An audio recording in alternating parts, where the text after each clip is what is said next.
देखिए, हरिशंकर भाभड़ा का निधन हो गया है। 96 साल की उम्र में आज उनका निधन हुआ। रूंगटा अस्पताल में देर रात उनका निधन हुआ। दोपहर 2 बजे भाभड़ा का अंतिम संस्कार होगा। मालवीय नगर प्रधान मार्ग पर स्थित मोक्षधाम में अंतिम संस्कार होगा। राजस्थान विधानसभा के अध्यक्ष भी रह चुके हैं भाभड़ा। भैरों सिंह शेखावत सरकार में उप मुख्यमंत्री के पद पर रह चुके हैं।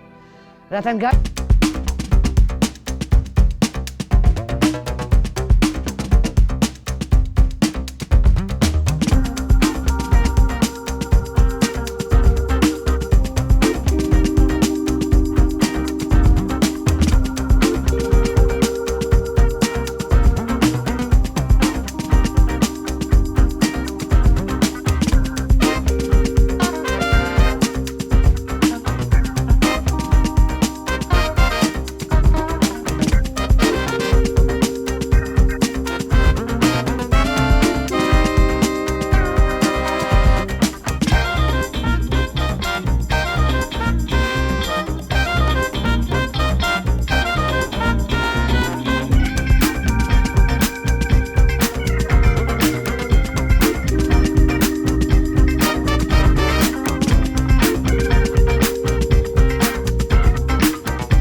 योगेश जी, हरिशंकर भाभड़ा हमारे बीच नहीं रहे।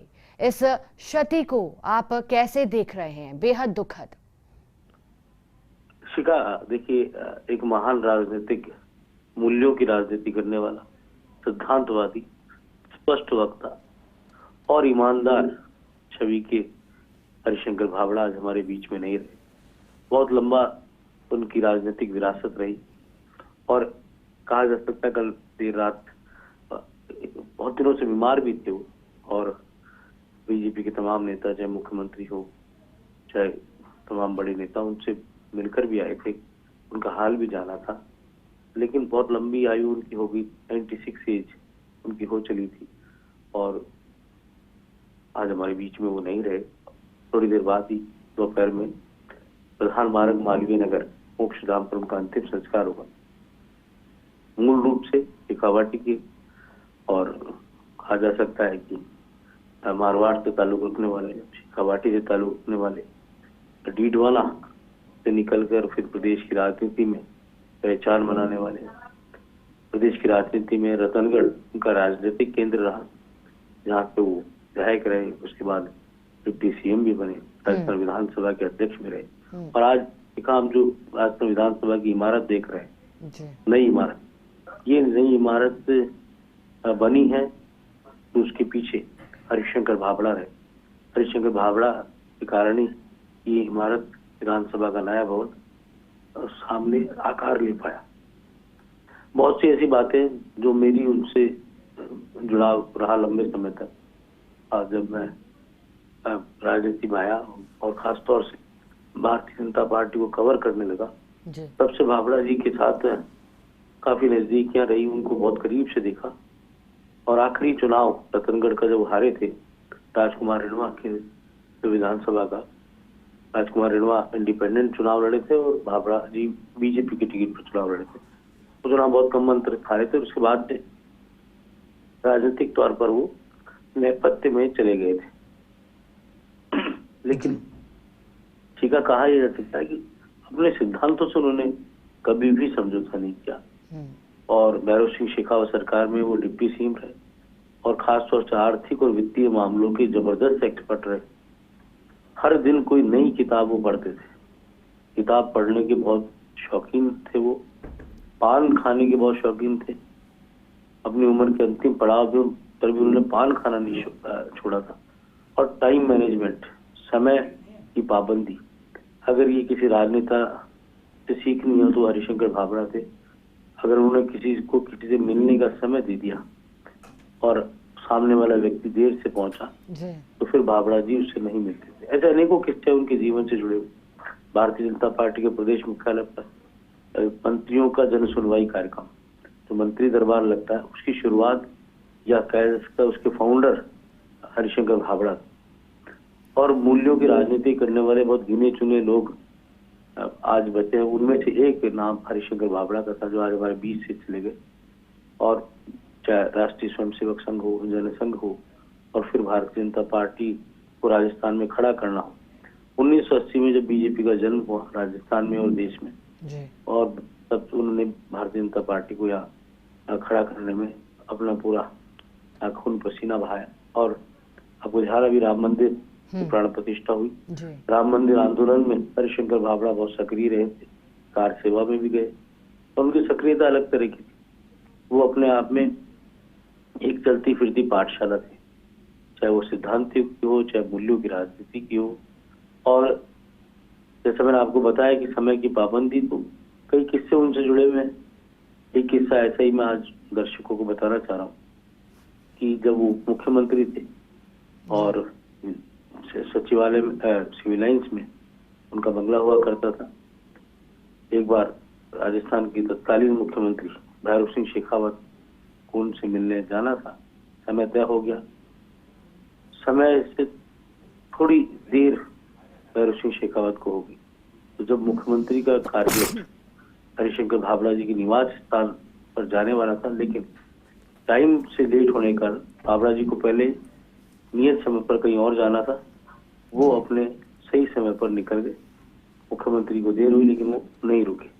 बहुत सी ऐसे उनसे जुड़ी बातें जो उनके बहुत ही स्पष्ट राजनीतिक कैरियर को दर्शाती है। स्पष्ट राजनीतिक कैरियर मतलब इसमें बिल्कुल भी बेईमानी नहीं हो, खोट नहीं हो, छल और कपट नहीं हो, भ्रष्टाचार नहीं हो, और बहुत ईमानदार व्यक्तित्व उनका रहा। आज अगर हम उनके परिवार की बात करें, उनके परिवार में कोई भी राजनीति के अंदर कोई बड़ा पद किसी भी उनके पुत्र या उनके और किसी उनकी पारिवारिक विरासत के अंदर नहीं देखने को मिलेगा। उसका कारण यही है कि उन्होंने कभी भी अपने पुत्र के लिए भी पैरवी नहीं। उनके पुत्र सुरेंद्र भाभड़ा ने छत्तीसगढ़ से टिकट मांगा, लेकिन कभी भी हरिशंकर भाभड़ा ने भारतीय जनता पार्टी के नेतृत्व को ये नहीं कहा कि मेरे बेटे को टिकट दो। तो इस तरह की राजनीति करने वाले लोग आज बिरले हैं, और गिने चुने हैं।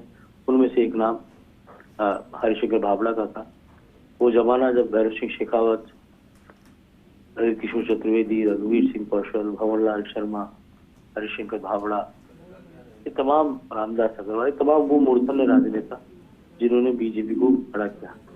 वसुंधरा राजे मुख्यमंत्री रही उस जमाने में, वो वित्त आयोग के वो चेयरमैन भी थे, क्योंकि जैसा मैंने कहा कि वित्तीय मामलों के वो एक्सपर्ट रहे। और यही कारण है कि उन्होंने राजस्थान की विधानसभा में बजट भी पेश किया था। वित्त मंत्री के तौर पर भी उनको जाना गया, और विधानसभा अध्यक्ष के तौर पर उनका जैसा खाटी और उनका जैसा सिद्धांतवादी अध्यक्ष, ये अपने आप में जो छाप छोड़ गई। आज भी विधानसभा के पुराने स्टाफ से अगर आप बात करेंगे तो उनसे पूछेंगे कि उन्होंने सबसे कुशल प्रशासक के तौर पर किस विधानसभा अध्यक्ष को देखा, तो पहला नाम हरिशंकर भाभड़ा का सामने आएगा। क्योंकि उसका कारण था, उन्होंने विधानसभा के अंदर, विधानसभा की जो संसदीय आचरण कैसा होता है विधायकों का, उस पर उन्होंने बहुत काम किया। विधानसभा का, राजस्थान विधानसभा का जो हम गौरवशाली अतीत देखते हैं और इतिहास देखते हैं, उसके पीछे हरिशंकर भाभड़ा का योगदान, वो योगदान से बुलाया नहीं जा सकता, वो अविस्मरणीय है। तो कहा जा सकता है शिका की एक विराट राजनीतिक शख्सियत का आज हमारे बीच से वो चले गए। ऐसा प्रतीत भी हो रहा था क्योंकि लंबे समय से वो बीमार चल रहे थे।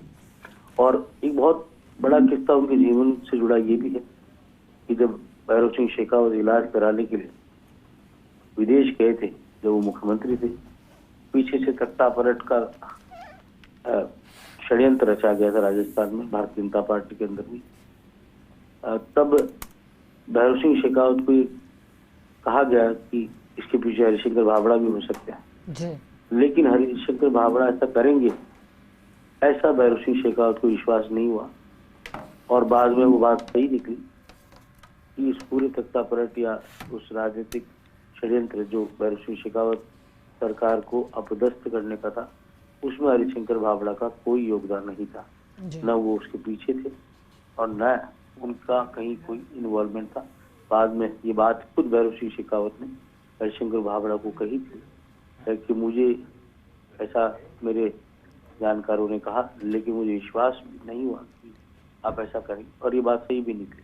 तो ऐसे अनेकों किस्से हैं, जी। क्योंकि वो ईमानदार थे, वो सच्चाई की बात करते थे, झूठ वो कभी नहीं बोलते थे, और जो बात जिसको कहनी है वो उसके मुंह पर कहते थे, उनके मन में कभी कोई बात नहीं रहती थी।